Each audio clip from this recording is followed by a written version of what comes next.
Yo, what up, boys? It's Reality back again for episode 2 of How to Be a Black Ops 1 Camo Maker. Today, we're gonna go over how to, we're gonna go over the editing tools of, your editing software. This is not, currently using Paint.net, but this also applies to Photoshop or GIMP or anything else that you guys are using. I would suggest to use Paint.net because it's pretty good, it's free, and also it's gonna help you follow along the tutorial, but it's not necessary. That's what I mean. So first off, I want to show you how the selection modes work. So we have three on the top left. I'm not exactly sure if I can make them bigger, but these ones right here. We got the square tool, the lasso tool, the circle tool, and the magic wand. Basically, this is the 4 tools for selection. There might be more in like Photoshop and other software, but mainly you gotta use 3 of those. The lasso one is not that useful if you know how to use the other one correctly. So basically, selection tools is to select only part of the image that you actually want to change. Right now we're opened up on a 1911 file in the Reels Camo station in the weapons 1911. I opened the color file, which ends by _C at the end, which is the color file, but it can be any of these files, and I'm gonna show you how to make the other ones after, but mainly you should always start with the C file, in my opinion. So let's open this bad boy up. Right now I'm gonna show you the most useful one. I think is the square selection tool, which is the top left one, or the hotkey for it is S, which is simple. Basically, you make a selection, it becomes blue. Everything that's inside this selection can be worked on. So let me show you guys. Let's say we take a brush, a black brush. Like right now, it's just to show you how it works. But if we draw inside that square, it's gonna draw in that square. But if I draw in here, like I'm clicking right now, it's not gonna work. So basically, this is what a selection is. To show you how useful it is, I can make a little example. So let's say we want to make a red 1911. As you can see, there's gonna be a tutorial on the UV wrapping, which UV wrapping means a 3D texture that's actually flattened out to a 2D texture. So you can notice some parts of the weapons, like the pistol grip right here, probably the slide right here. If you guys know your gun parts, we got the sight here. We got a couple other stuff, the mag here, which is a little hidden. But today we're not gonna focus on which part is which. Just gonna show you how it works. All right. So if we take the rectangle tool, let's say we want a selection for the upper part of this slide. This is the side of the slide. This is the top of the slide. So let's say we want to start a selection top left right here. Make a big square up until that line. Then we just click on it, right? Then there's a couple other stuff we can do with it. I'm personally gonna use the fill bucket one right now. Just click on it. Make it red. Quite simple. If you guys don't have this color wheel up here, it's gonna be in the top right corner. Just click on the color wheel. It's gonna pop up. Also, I suggest to click on that one, the layer, basically layers, and this one, which is tools, which is gonna bring up the tools. There's also this one, the time one, but it shows your recent moves, like the recent things you did. So in case you want to go back, I know it's kind of hard to see right now because there's the keyboard overlay, but It's not that useful. I don't use it. You can use the 2 arrows here to go back, go forward. So so right now we have a red square. First hotkey I'm gonna show you guys. There's a couple of hotkeys I would suggest to learn by heart. It's really useful when selecting. So yeah, there's pretty much no other ways, right? First off, I would show you Control and I. You guys can see it in the top right corner of the keyboard. Control and I, and it switches the selection around basically. So let's say that let's try to make it it's kind of hard to show right now, but let's say that you only want this part of it not to have a camo. So I would say that Control I, the inversion of the selection, is not really useful with the square tool. It's more useful with the magic one, but let's try it with the magic one. I'll show you real quick. Basically the magic one is a color, almost like a color picker, but a color selection picker. So let's say I click on here. Right now everything is grayish, everything is selected. It's not good. So at the top here, you're gonna have a blue slider, which is gonna be the tolerance, right? And right now, oh yeah, I'm sorry, I'm not on the right layer. Let's go on the 1911 layer and click on this. You see right now it's gonna choose the same amount of the similar shades of gray inside this image that I clicked on. I clicked right here, so all the similar ones are selected. But I can change the tolerance in case I want less of the image. Let's say I only want a portion, right? The thing is, like, the magic one is not always the best option. As you can see, I can't get a good selection. Like, let's say right now I'm trying to get a selection of this part right here, which is the side of the slide. Let's say I click on it. The selection, even if I mess with the tolerance, it's not gonna be good. But that's not the that's not what the magic one is for. I'm just trying to show you guys. Let's try this right now, the pistol grip, right? Okay, so we got most part of the pistol grip, not exactly all of it, but let's just use this as an example. Let's say that we wanted this pistol grip to be untouched and the rest to be touched, right? So let's say we go back on this layer, which, anyway, this layer is not important. I will show you guys how to do layer management after. This is how the software works. So before you know how you want to know how to do camos, you need to know how it works so you can make them, right? So let's say right now we're selected on this, right? We're selected on the pistol grip. If I want to change it, you do Control I. Let's say that the pistol grip is the only thing that we want untouched. But selecting everything here is going to be really difficult because it's all different colors, it's all different, it's different shape. As you can see, if I take the square tool, there's not a lot of ways we can take that out, right? So you take the magic one, click on the pistol grip. Let's say you want this untouched, you invert it, Control I, then boom, you have it. You know what I'm saying? Take the brush, you want to paint over here, we got it. Right now, if you paint on, it's not a perfect selection for now. I'll show you guys after how to do a perfect selection. But for this example I'm showing right now, we're only drawing on the outside. And if I click Control I, we're only drawing on the inside.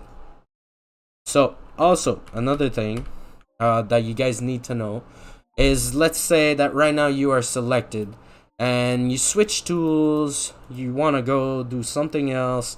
Let's say you want to move this red thing around, and for some reason this selection is still here, you know? So basically we gotta unselect. I don't know if there's an actual automatic way to do it, so I mainly use the hotkey for it. I don't know why they haven't made it a feature where you can just unselect it. But basically, if you press Control and D, it's gonna unselect. So now you're back to normal. You can draw on everything you want. there's no limitations. Basically, the selection tool is only a limitation of where you can put camos, like put designs, and where you cannot put designs. So let me show you the square tool. Square selection tool is pretty easy. It selects a square. Let's say we want this little part right here. It's easy to select, then I would use the square tool. So let's say we want this right here. It would be easy to select. We use the square tool. But the square tool is not always the best. It's the one I use the most, but it's not always the best. One thing I would suggest, there's two other things. Let's say you want to make, let's say you want to use, definitely use the square tool. But wait, unplug my headphones, I'm sorry. Blooper moments, I'm sorry. I'm back. Okay, so let's say you have this selection right here, and you really want to use the square tool, because in your case, in the camo you're doing, it's the one you want to use. Like, it's the best option. So let's say you want to have this one, but you want to add something over here, you know, like a second square. So if you press Control and hold Control, you can draw a second square, right? If you don't use Control, it's just gonna make a new one. Okay, so let's do a first one. Let's say we want to do under this pistol grip, so we're gonna get it to its lowest point right here. Usually, since it's not at the edge, it's a little harder to do, right? So usually what I do is I drag it up to the edge, then I take it back from the edge, and I complete it. Let's say we want to add a little part here. Let's say right now we're trying to isolate that pistol grip. You guys can see that the square tool is not always the best tool, and it's also not the most accurate. So let's say we do a small selection like this. Like, it's not perfect. There's no way it's going to be perfect. It's only made up of squares, right? Okay, so the second hotkey, remember, to add a square, it's Control. To remove a square, it's Alt. If you click Alt, you can remove parts of your square. So let's say that you wanted to do a big selection, almost all your image, except like this site right here, which, if you guys don't know, this like the back of the site. Let's say we don't want this, we press Alt, and then we can remove it. That's how I use the rectangle selection tool. The lasso tool is, I think, is the worst one. The worst one, definitely, because it shows error if you're not consistent with your mouse, and you're definitely not consistent with your mouse. It's never the best option. It's still, it can get used sometimes in particular situation, but I would always try the magic wand before. The magic wand is 1,000 times better than the lasso tool.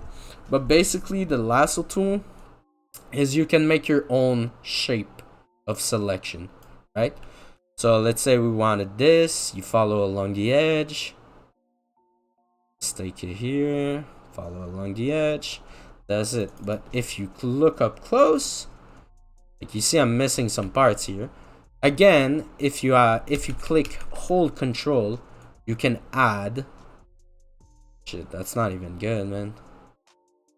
You see how bad it is? Like, you can still add some stuff with the lasso tool, but I don't really like it, to be honest. And if you want to remove, let's say, a certain part, you hold Alt and remove it, right? This is pretty much the lasso tool. I wouldn't use it that much. It's not good, to be honest. Let's move on to the circle tool. This one, the circle selection tool. Especially when you have circles or ovals, I'm pretty sure they're called. Like right here, circles. Let's say you only want to change that one pin inside the pistol grip, right? The circle tool is a little different. Basically, you hold it and make a circle.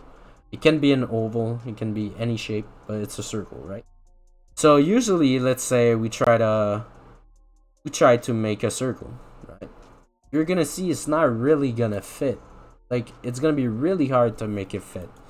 So one technique I've learned, I'll show you guys how to do it. Usually I don't start at the top. I start at like a 45-degree angle. I hold it, drag it up until the line, but then you see at the top here, it's missing. So I go back from the top, this one, then I remake it, and then, oh, bottom left is not good. So then you hold it, remake another one, and eventually you get the perfect circle. Eventually. Usually I just do a couple layers where I line it up with the edge, start another one, line it up with the edge, line it up until it's perfect.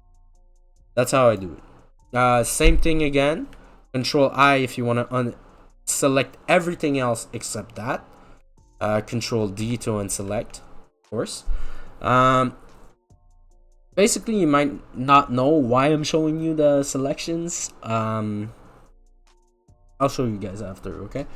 Let's just go over the magic wand real fast. Like I said at the start of the video, the magic wand goes by color.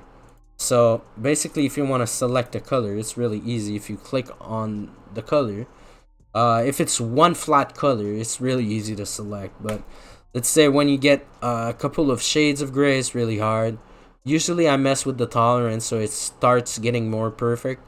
Right now we're using like the default texture, so this is not really relevant. Like, it's never gonna get a good selection because it's all gray. But let's say if you use you're making a, let's say you're making a camo right now. Let me just go in my packs. Let's take a 1911 just for fun.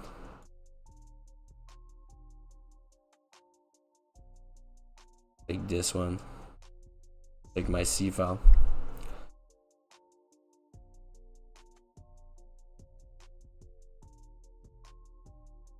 Make it transparent. Okay, let's say this is old skin I made. Where this is gonna be really good is where you have like solid colors. You can change the tolerance until you got everything in the color. Well, even this one is not working really good, but let's say you want to select this guy's face, right?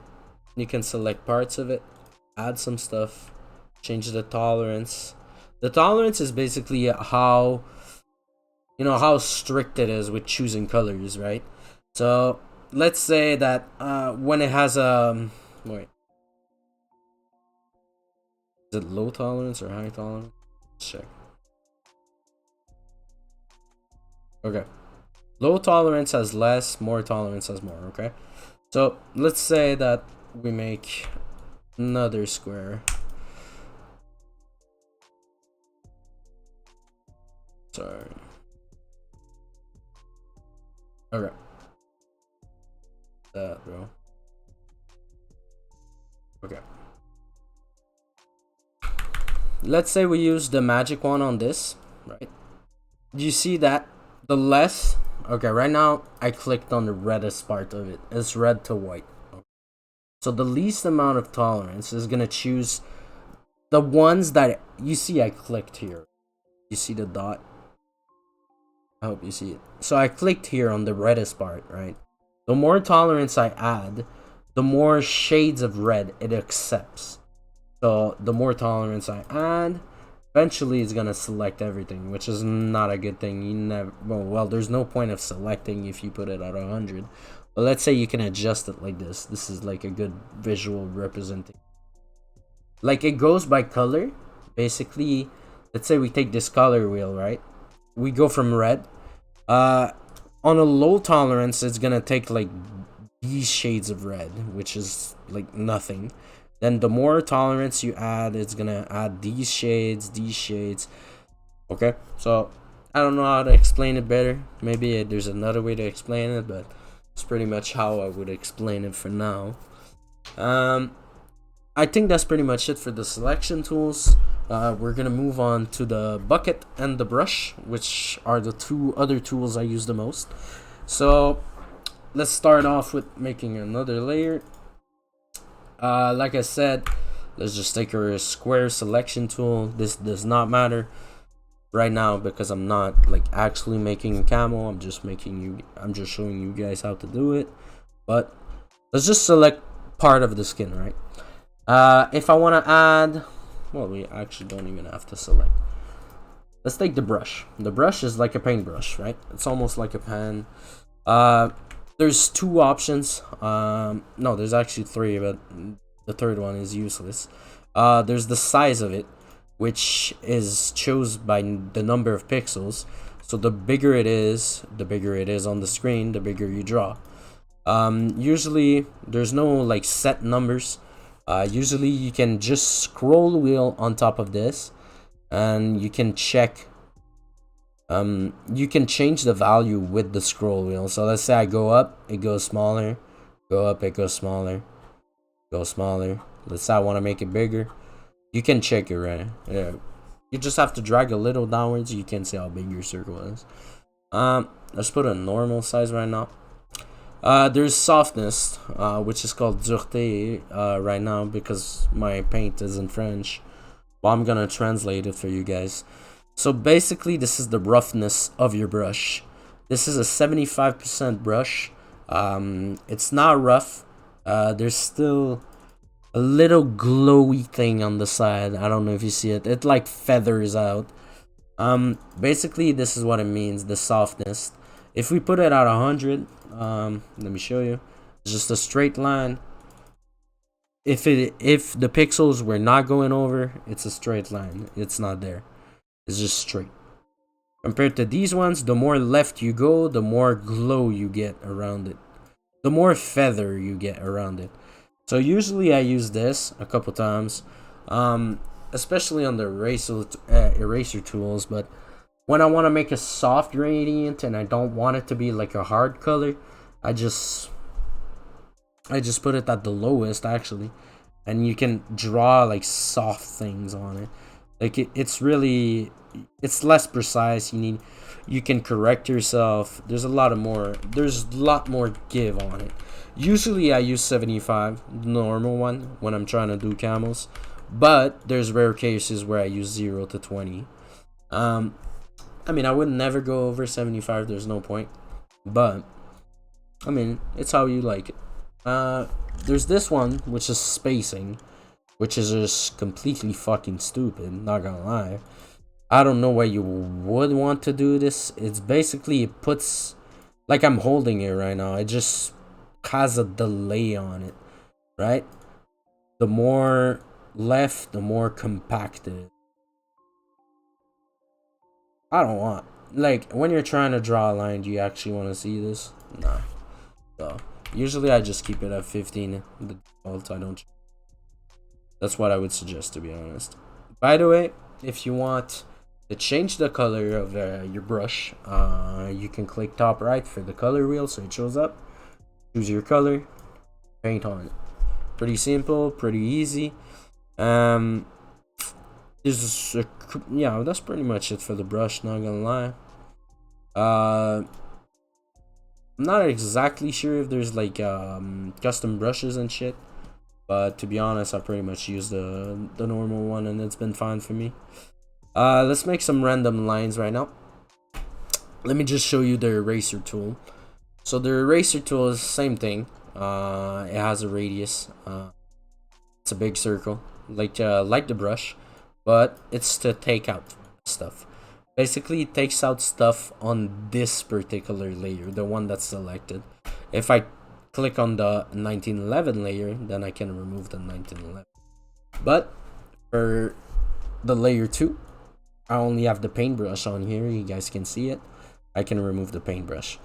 Again, with the softness right here, usually it's at 65. I don't change it. It's pretty good. When I'm trying to remove some stuff, it's really good. So I keep it at 65. But when I'm trying to make a soft gradient, let's say, just make this pink right now. Let's say I'm trying to make a soft gradient. Right now, this is like a really straight line, no feathering. It's just really abrupt. So if we put it on 0, usually the more towards the center, the more it erases, right? So usually when I try to feather out, it's more towards the edge of the circle. So usually I line up the edge of my circle. I hold it, put it downwards until I see something. Okay, here we go. Then I can remove, let's say, the top layer or something. And okay, it's not straight right now, but I'm doing this fast. So basically you can see now it gradually like a gradient basically. Also when you're using softness, especially if you're using zero softness, the size of the brush really matters. So the smaller the brush is, the less it's gonna work. It's still gonna be straight. Like if I'm using a small brush, the amount of feather on it is the amount of like the edge of the circle. It's really small. But if I make it really bigger and then I use only the edge of the circle, I get a really fat gradient right here. You know what I'm saying? Basically, the bigger it is with zero hardness, yeah, basically it's gonna make it's gonna be even more feathered. But you do gotta be careful, because if you put a lot of let's say there's a lot of thing you need to remove and you're on zero softness is not gonna remove everything. Let's say I go over really quick, like we still have a patch. I went over it. It's just it doesn't erase everything, because it erases like 100% in the middle of the circle, while on the edges of the circle it becomes gradually more feathered out. So if I really only delete it with the top, it's not going out. If I delete it with the middle, it disappears. So that's pretty much it for the eraser. The eraser is mainly used when you want to take out some parts. Usually it's not when you play with this default camo. Usually it's when you make your own. But let's say we use this one as an example. Want to delete some part of it because I don't like it. You can take a brush. Usually let's say we want to cut around this Supreme logo. Let's say usually I start at 75, which is default, on a big brush, so I can remove the big chunks. I'm not trying to go close. I only do like the big chunks. I give myself a gap right here, you know. I don't go all the way to the edge. So I give myself a gap, a big gap like this, right? Usually I drop it to 0, make my brush smaller, then I zoom in. Bottom left, you can zoom in, zoom out. There's the picture, which makes it the size of your screen. But usually when I do this process, I zoom in a lot. Then, since you have a pretty big brush with 0 feather, you can really get into it, get close. Then you can really erase it good. I don't know if you guys know what I'm saying right now, but I hope you do. This is basically the way I erase most stuff. Let's say that I don't know if I have an example here. Okay, let's say this middle part of the E or the middle part of the O, right? Usually you couldn't select it like that. You could select it with the square tool, the circle tool, but like it's not a circle, so it doesn't go over. Can't select it with the rectangle, so usually you go with the magic one. Just the tolerance, you got your perfect circle. And you hold control, click on the other one, take your eraser out, erase it. Okay. Also, the shortcuts of every tool is written on the tool. Usually it's S for square, SS for lasso, SSS for circle, SSSS for magic wand, B for brush, F for bucket, E for eraser, T for text. I think yeah, there's a couple other ones. You could learn them. They're all written on here. So anyway, so basically, let's say wanted to erase all that, pretty much go all the way to the edge. Let's say I have something straight like this. I can see like there's an actual definitive line. Like there's an actual line right here. So let's say I can use my square tool right here to save time. I just take out the things I don't want. Clack, Control D, everything's deleted. You know what I'm saying? Then I can go back. What is happening? Back. I mean, right now the background is all black, so I would just select it with the magic one. But it's not always black, that's what I mean. If it's not black, you wouldn't be able to select it with them. But basically, this is the selection tool. I know this looks like shit right now, but it's only to prove a point. So, we're gonna move on to the other important tools. So, there's the M key, which is the move tool. Basically just moves the actual image on it in case you wanna move it around or something. You can also stretch it to one side. There's like 8 points right here. Bottom left, you can see the points. The top one goes upwards, bottom goes down, right, left goes left. You got diagonals in case you wanna do a diagonal, actually enhance it diagonally. If you wanna keep, let's say that you take this one right here, and you want to make it like this, but shit, it's not square anymore. Well, you can just hold shift and it's gonna remain the original shape. So you hold shift, we can have basically you can keep the same shape. I don't know how to explain it. I don't think it's that hard, but if you guys have questions, please let me know. I'm not the best at explaining everything, but I hope you guys can still understand. We got this one, which I've never used. I don't know what it is, to be honest. I don't see the point. There's the Z key, which is the zoom, but I would recommend the bottom ones, bottom right ones right here. It's actually just easier. Got the hand tool, which is to move your actual canvas around. It doesn't move your image around, but it actually moves your canvas around in case you want to work. Let's say your image is too big, right?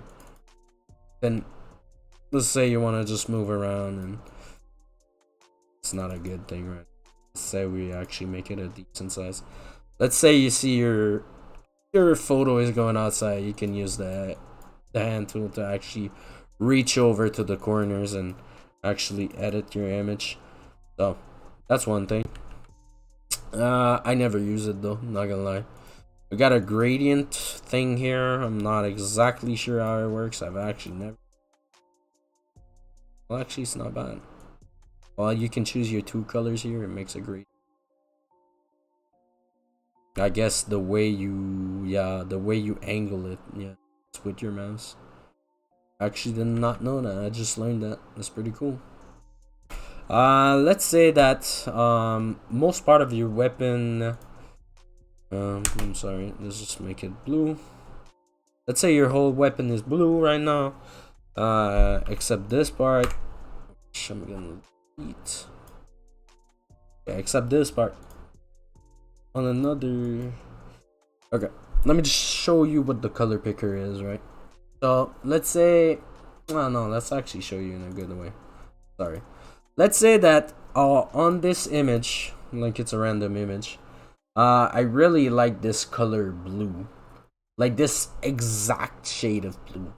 If I really like this exact shade of blue, and I want to put it on my own camo, you just use the color picker, click on the blue color, and then it's gonna get selected here. Then you can go back to your image. Let's say you take out the brush. It's gonna be the exact same every time.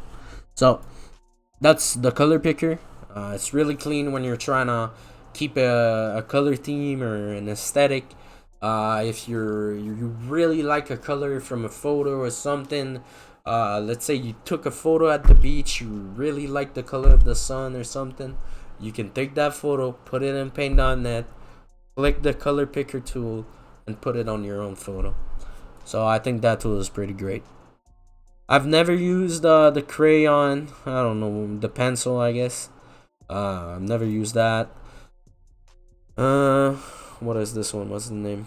Yeah, this is basically a stamp tool, I'm pretty sure. This is to fix holes where you don't have a certain texture. Usually I don't use it. I wouldn't recommend it for camels. It's not really useful, but it's there in case you need it. The only other thing I would use is the text tool. Basically, again, I will show you later, layer management later, but basically, text tool, really simple. Click on the screen, type your word. You can change the color. I know right now it's really small. There's gonna be two options. There's gonna be the font, which is what the actual text looks like, and there's gonna be the size, which the size you can change with the scroll wheel. Let's make it bigger. Let's say we make it this big. I didn't write anything in particular, but let's just keep it like this for now so it's easier to see. If you want to change the font, not fucked up. Basically, Paint.net is not the best all the time. I'm not gonna lie, especially with the text tool. The text tool is pretty fucking garbage. So you have to be selected to be able to edit it. If you actually click on something else, I click on this, it's over. Like it's gonna stay like this. I can't change it anymore, which is pretty bad. But I mean, you gotta do what you gotta do. So let's say I do it right for once. Okay, I'm just writing a random word. Over here, top left, I can change the shape of the letters. I can show you guys how to install custom fonts, but for now, it's not gonna be for today. But you can have custom fonts. This is the ones I use in most of my maps. It's pretty cool. You can change the size, the color. That's pretty much it. You can add effects, but we're gonna go over there. We're gonna check those out in the future. So that's pretty much all the tools in Paint.net. There's a couple of other stuff I want to show you before I leave.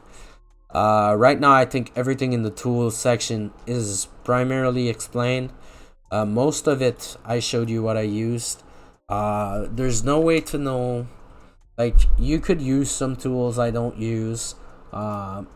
It's just I wouldn't suggest it. I feel like we don't need them for camel making, so right now it's staying like this.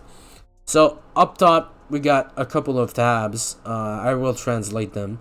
But basically we have adjustments, which is the same word. We got effects, which is the same word, so it's not hard. I probably have way more options than you because I have plugins downloaded. I can probably show you guys how to install plugins later, but again, for now it's not gonna be for today. But I'm gonna show you the main ones that actually come with Paint.net, which I use. Most of them which I use come with Paint.net, like the base one. So basically, there's a couple of ones I want to show you. There's tint. This one is called hue and saturation in English. Basically, you got the hue over here, which is the color wheel. The saturation, which makes it more saturated or less saturated. Basically, saturation means that it makes a color more vibrant in a way, and less saturation means that it makes a color more black and white, if you know what I mean. We got intensity, which is to make it black or white. This is like an exposure setting, if you guys know. Let's say something is too dark, you would put it more towards the white side. If something is too light, let's say that your text looks like this right now, and you would put it towards the left side. It doesn't just apply to the text, it applies to every layer you're doing. Let's say you download an image from internet, it's too dark, you can go in hue and saturation, just bump that intensity. But there's a couple of other ways, but that's how I would do it personally. So the hue one is the most important one. Let's say that your original image that you got was this purple that we have right now. I'm just So let's go back in hue and saturation. Let's say that we have this purple image. You can see if I change this color wheel, it changes automatically. So basically you can adjust any color you want, but there's a catch. So let's say if you have a full color, it's really easy. Purple, you can change it to green if you want, or change it to anything, blue or red. But let's say that your, let's try this right now. No, it's not gonna work. I don't know how I can show you this right now. Okay, let's say right now.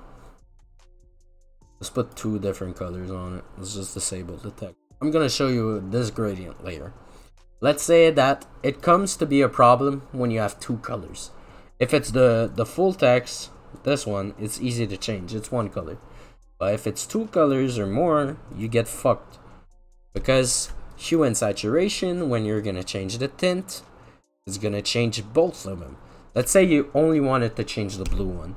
Well, you can't change just the blue one with this thing, with the hue and saturation adjustment. There's other ways, which I'm gonna show you, but for now, there's no way with hue and saturation. I just want to show you that. So if you want to change any colors on your image, you can change it with the hue and saturation.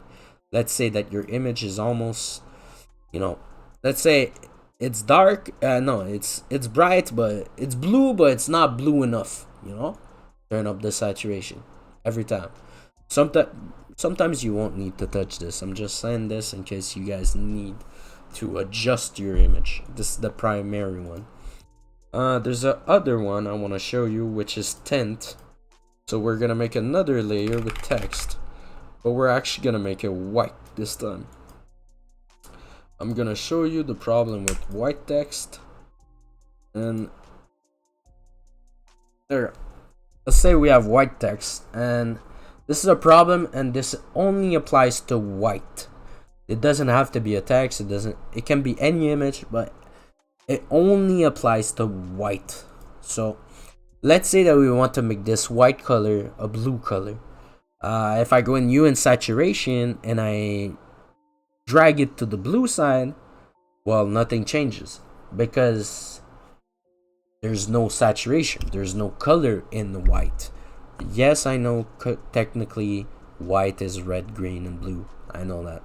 But on a photo editing software, especially on this one, white is not considered a color, but also it's 3 colors at the same time. So what I mean is, there's no way to make it blue, but there's a way. So first off, I would try to make it a different color. It doesn't have to be your color, but it has to be any color.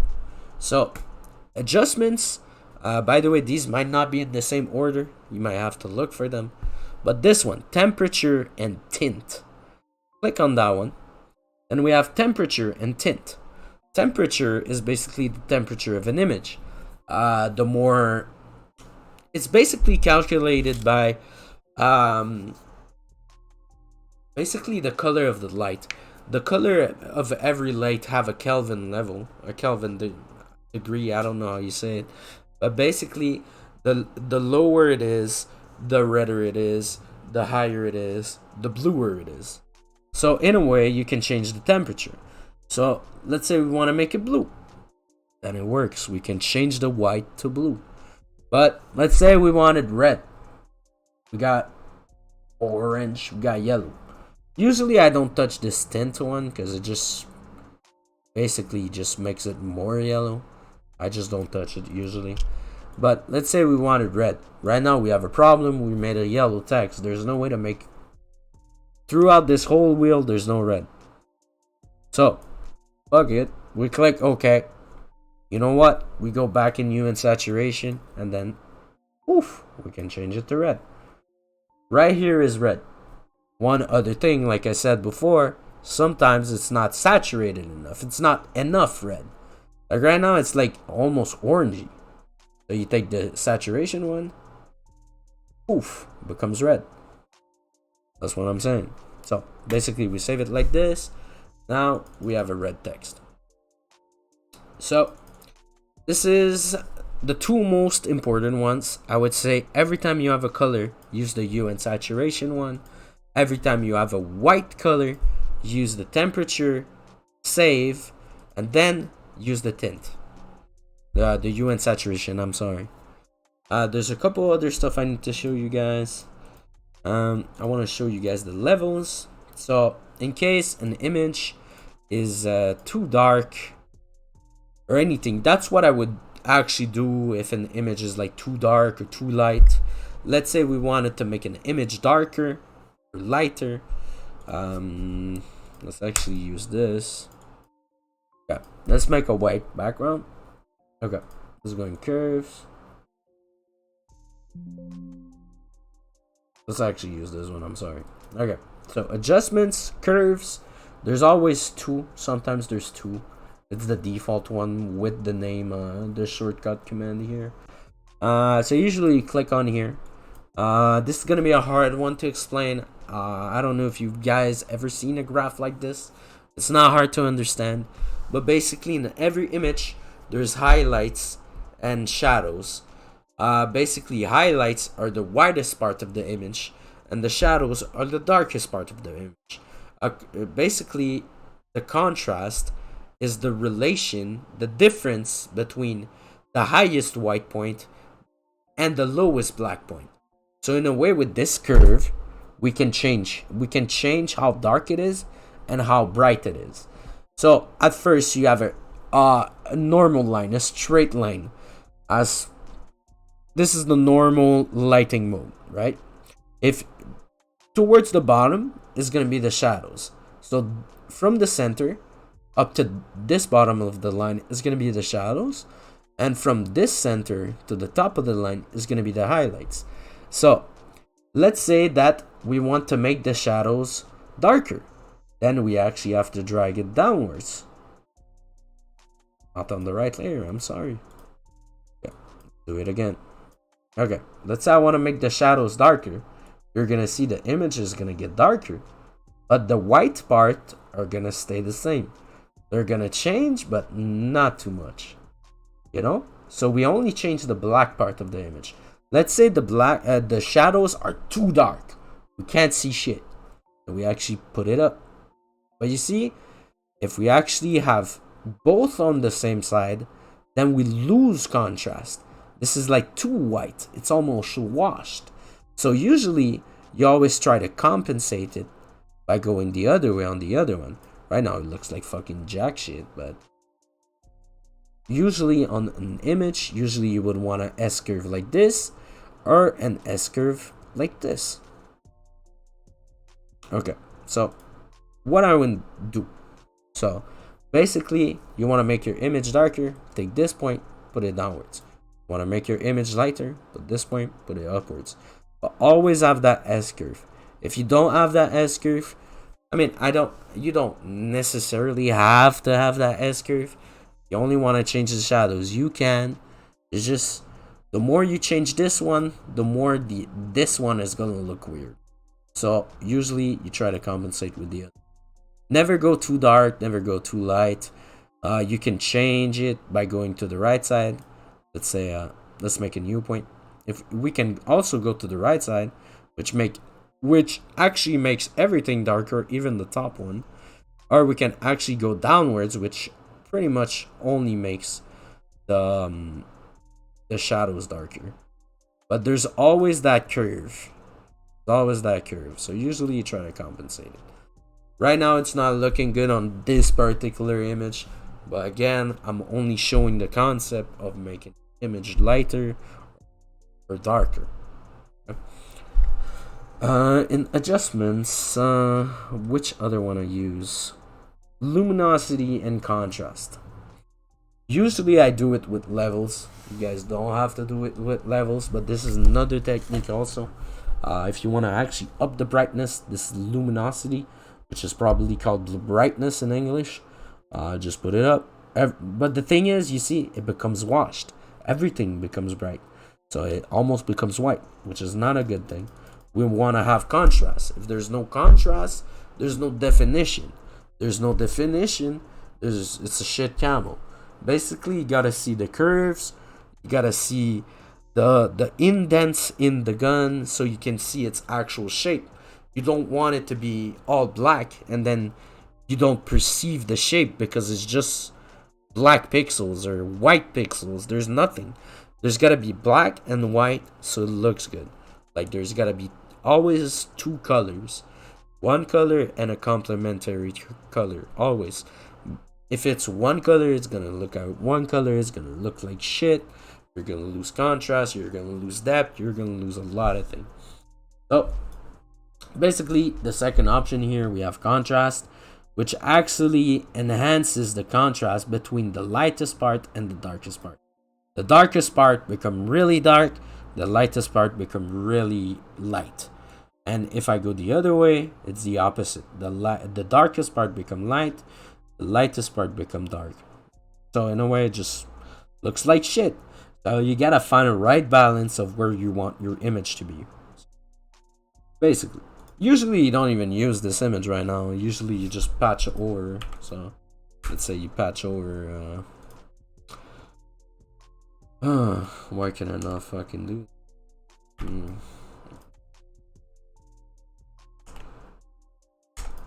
I usually just patch over. You make your camo on top of here. You know what I'm saying? Make your camo on top of here. But what I'm saying is this still applies to how you should do your camos and how you should approach the how to make camos primarily. Let me just check it in here if there's anything else I'd want to show you right now.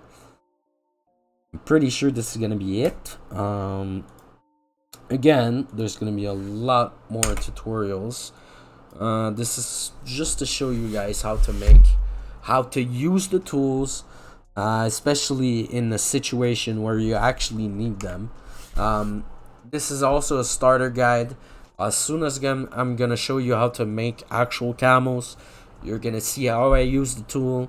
But this is so you can watch the next videos and actually understand what I'm saying or understand what I'm doing, and you can follow along. So just to recap real quick, we've went over the screen, the rectangle selection tool, which is to select rectangles. We hold control to add rectangles.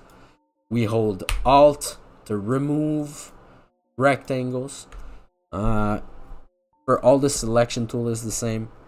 We got the lasso tool, which is the one where you draw what you want, but you always gotta close that loop. We got the circle tool, which only selects circles pretty much. We got the magic one, which selects by colors. So basically only selects one color. Can't select both. So it's selecting both. Okay, you see right now it's only selecting the black. So it chooses by color, which you can change the tolerance of, so it can select more shades of black to, like, let's say if I up the tolerance, right? Let's say if I up it right now, it's gonna catch the black, the dark gray, the medium gray, and the more I put tolerance on it, it's gonna go towards white. The less tolerance I put on is gonna only select that initial black color I clicked on, the one I'm clicking on. We got the fill bucket, which is just to fill up a bucket. It's just to fill up the whole selection. I would actually never use this without the selection. Usually I always select first, choose my color, click on the selection. Oh, it did not work for some freaking odd reason. Okay, so always I take my selection of the bucket. I never use the bucket like this. If you click on it, it's just gonna it's gonna fill everything. It's not useful. So you make your selection, click on the bucket, click on the screen with your bucket. I've got the brush. Same thing again. We got size of the brush, softness of the brush again, which is pretty cool. We got M, which is the move tool, moves your image. Got the H, which moves the actual canvas. We got the eraser, which actually erases. Got the color picker in case you want a specific color. Then you can see popped up right here. Let me just show you. If I click on the red, click, it shows up, and then I can use my brush or the bucket, and then I can use the same color, the exact same color. It's always the same color. And the text tool, which click on it, write your text. There's the font here, the size of the font, and you can change the color of the text with the color wheel. Well, this is gonna be it for today, boys. It was really fun to show you guys how to use the tools. I hope it was really clear. I know it's in 55 minutes right now. I hope you guys are still watching.